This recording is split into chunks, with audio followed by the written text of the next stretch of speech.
ఓ పిల్లగా ఈడెవర్రు కాలు బిర్చుతో తెగిపెట్టే దగ్గర చెప్పు ఫోన్ కలిపిచారా మా అల్లుడికి కొంగ అని ఉంటది. సరే హలో ఇంకోటి మాట్లాడు, నువ్వే మాట్లాడు, నా సుల్లికాడ కూర్చో. హలో హలో కొంగనా? హలో హలో నోట్లో మొడ పెట్టుకుని అర్రా మాట్లాడరు ఫోన్ చేసి మాట్లాడుతూనే ఉన్నా గడ్డ తిట్టి పాడవుతాడు. ఫోన్ తీసుకో మాట్లాడు బిడ్డ. హలో మీ మామతో మాట్లాడు, ఇంటికి వచ్చి గుద్ద తెగించుకుంటా మేమే వస్తున్నాం ఇంటికే. హలో హలో కాదు అయ్యా మీ మామ ఫోన్ చేయమన్నాడు, మీ మామతో అంటే మాట్లాడు. అంతేనా? రేపు పట్టుకుని మేము వచ్చి నా సుల్లి పట్టుకోరు వచ్చి. ఏమన్నాడు మరి? రేపు పొద్దు మీకు వచ్చి మొడేయమన్నాడు. ఈయన అల్లుండి తిడుతుంటే నవ్వుతాడేంద్ర ఈయన కైన నాస్తుల్లి.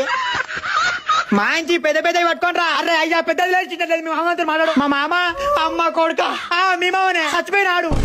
నీ అమ్మ చెట్టుకోలే మటగారా ఫోన్ మాట్లాడారంటే చచ్చినట్టు ఎవరా నీ చెవులలో నస్తుల్లి. చికెన్ తెచ్చినాడు రా, నిన్ను చేస్తున్నాడు పో రమ్మంటుడు. నాటుకోటి తెచ్చినాడు రా, నాటుకోటి తినిపించి కూడా ఈ రోజు మొత్తం